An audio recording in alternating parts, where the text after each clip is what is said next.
just as well I was watching on that one.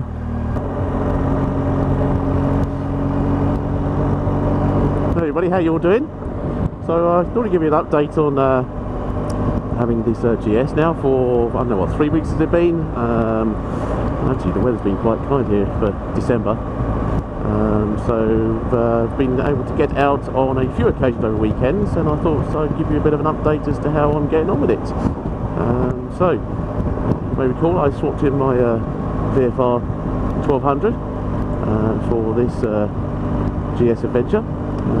Equipped with all the toys and bits and pieces on it, including of course the Navigator V at the front here, as you can see, which for the first time I'm actually giving a bit of a test. I'm only going out to Ditchling Beacon, and I've set it so it takes bike-friendly routes, should we say, rather than dual carriageways and bits and pieces, so we'll see how it gets on. Initials, impressions. Okay, so one thing I don't like about it, this one has self-cancelling indicators. You know, I've tried it and I can't work out whether it works on speed or lean or a timing part in it. But anyway, so when I indicate and I go around the corner, I've counted up to about 10.5, 11 seconds before it cancelled. So I don't know, like I say, if it's a timing thing. I think that's way too long, because within that period you could always pass another exit off that road, to the left or to the right, and to people behind you'd be indicating, or they'd be thinking you're intending to turn that way. So perhaps I need to have a little read into that one, work it out a bit better.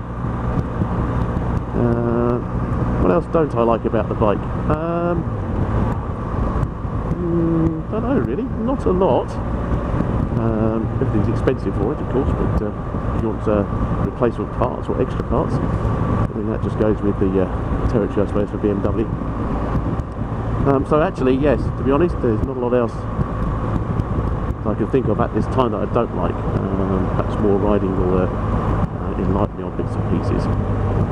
So what have I done to the bike since I've got it? So, okay, so I've got a attachment here for the phone to go on, so that just bolts into the other side of this. It's got a 1-inch RAM ball on the end. It was cheap as chips off eBay, works very well. Just take out that torque screw, put in the replacement one. They actually give you 3, so depending on what length you need. And the ball is then mounted, and then I've had this phone holder for quite a while now, so I already had the attachments and everything else for it. Sorry, excuse me for coughing and sniffing. What else have I done? I had an attachment down on the engine guards here. So it's just down here where my hand is pointing, so I can fit the little stealth camera on there, which gives a really nice angle at the front. Just gives the beak of the bike showing, and a good steady image as well. So it's nice, it's nice and clear. I like that one. It's very good. And of course I could take it off there and relocate to another part of the bike if I wanted to. What are you doing, dear?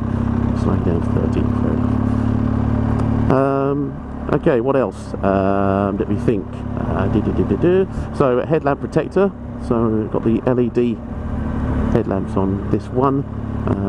Hugely expensive, I think, to replace is nearly £1,000. So for the sake of 50 quid, we've got a headlamp protector.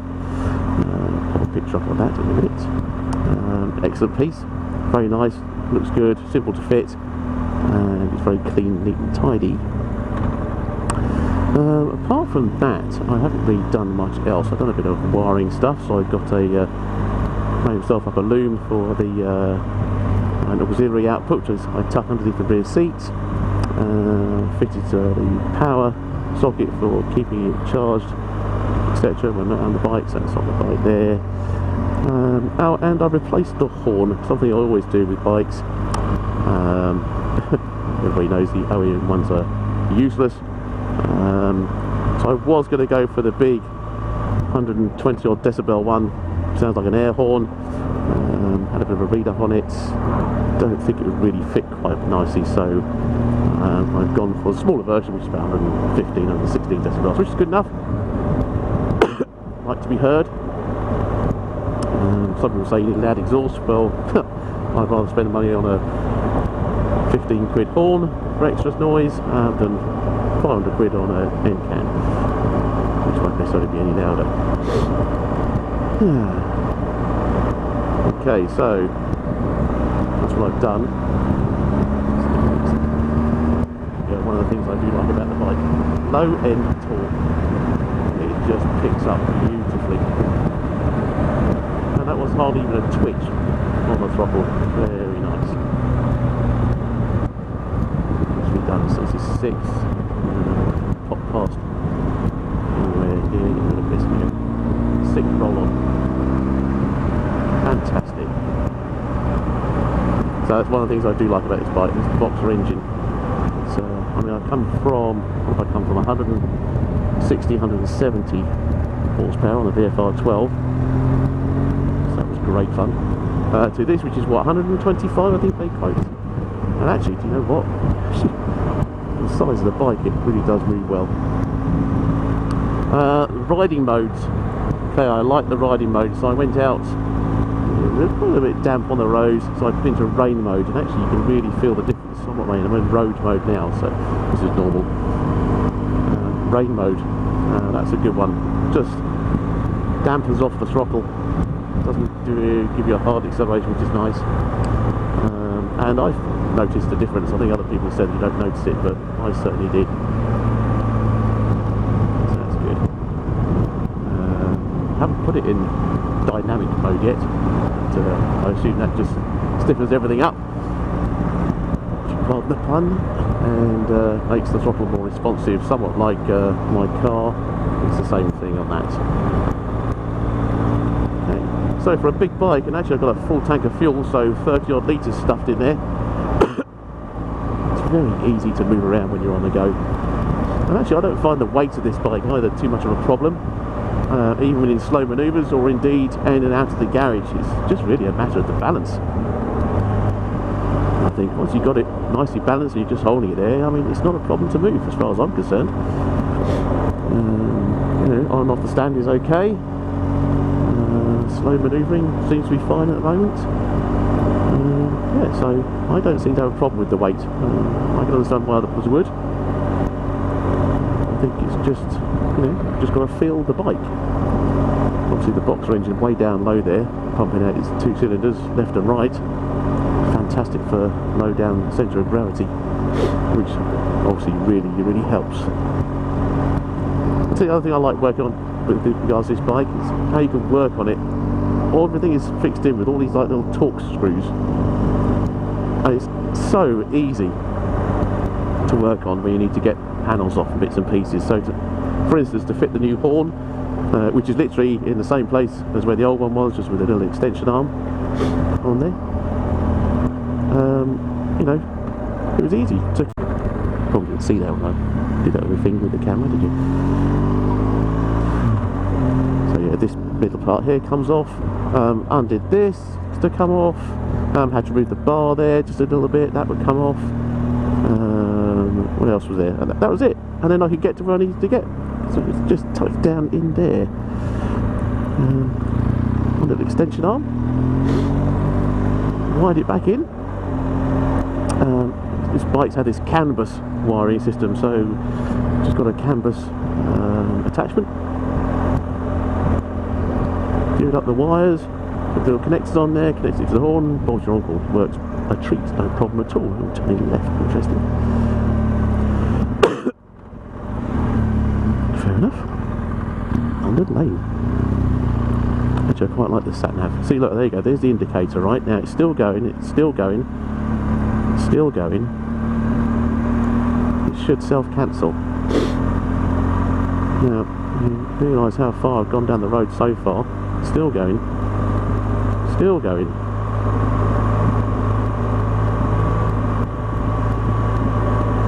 It's still going. Can you see it? There you go. Now I've just come up, but I was in this place on the left here. I could have been indicating to that car there, but I wanted to turn left. So, yeah, don't like that. Not good enough. It needs to be better than that. It doesn't seem very intuitive. Of course, this is a bit of a weird way we're going. I've no idea. Broad Street. The Navigator V. What an awesome piece of kit that is. I have to say, it's a game changer for any other bikes out there. This is what people want. Just again, this is what people want when they're going out. I know you can do all things with your phones, you know, I've done that before, not a problem. But to have something like this already set up, linked to the bike, and then all you do is Bluetooth it to your headset. I've got an interphone F5, so I'm listening to her talk to me, very clear and concise. A little bit annoying with the keep getting the beeps in there. I think that's referring to maybe so when a change of direction you need to come up to, they give you a beep. Also warns you about speed, just in case you think about going faster and faster. So excuse me. But yeah, very clear and concise. And of course, you know, you guys have got this, already know all the other functions you can do with it just by using the rotation wheel here. So I've got speed, ambient temperature, engine temp and fuel range set up in the big 4, but you know that you can go down to, is it 16 now, I think? God only knows what I've got now, I haven't really looked, to be honest. Ambient temperature, auto trip meter, fuel economy, not bad. Yeah, anyway, there's that. You can actually speak directly. First time I tried this, I actually scrolled down to where it says go home, and it's a long push, hold it there, and then it sets the nav on there directly. Let's concentrate on doing. You can link some music in there. I've yet to understand how that works. A bit disappointed that doesn't link with your phone though. Mind you, I understand that with Apple. I've got an iPhone, and it won't link with that. Nothing does link with an iPhone, which is somewhat annoying, but an Android phone would work fine, I'm sure. Well, I can link with that, but apparently you can load music onto this. That would be fine. And then you got, back to the map, then you got this, just a gimmick I think if you ask me. Yeah. So, I think it's great.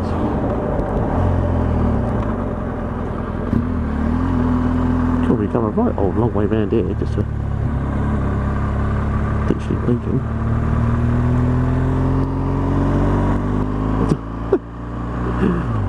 But we'll follow it, why not?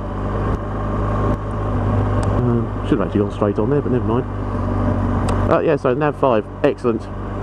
If you get one of these bikes, and you'll get the base plate anyway in there, well worth the investment. I think they are expensive, obviously, 600 odd quid. I was lucky enough to get a deal when I bought this bike. They were giving away £590 worth of accessories, as in value wise, so I said I'll add the Nav 5 then. I paid, what was it, 20 quid extra. So, blinding bargain. Obviously, best bargain of the century, that one for me. So ride wise, yeah, for me I've sit 511 and a tad on a 31 inside leg. I had this seat set, so you've got high and low settings, but you can actually do high front, low rear, low high rear, low front, etc. if you wanted to. So I actually set this so it's high on the front, to the front part of my seat, and low on the rear. What it does, it just sits me back a little bit and just gives a little bit of a ridge right at the very bottom of the back, and I find that very comfy. But I can reach to the ground no problem at all in this mode as well. Obviously I can adjust the mode on the fly here with this switch here, and I can do it to soft, which would then actually lower it down a bit, and then actually I've got flat feet on the floor, and that doesn't mean I'm a policeman. Anyway, so yeah, very, very clever stuff. And of course you can then set it for whether you have a pillion, whether you have luggage, whether you have pillion and luggage. So yeah, BMW, they really have thought of everything for this bike. It is the ultimate tourer, I think, in my humble opinion. I think others will say differently because they may like other types of bikes, and that's fine. That a bit risky past that car up there.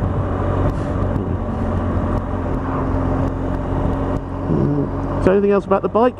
I don't think so. I'm just enjoying riding at the moment. It's excellent. So anyway, that's my initial assessment of this bike so far. Obviously this time of year, not able to get out of it too much, just taking days as we can. And look at that, there's sun trying to pick through up there, very nice.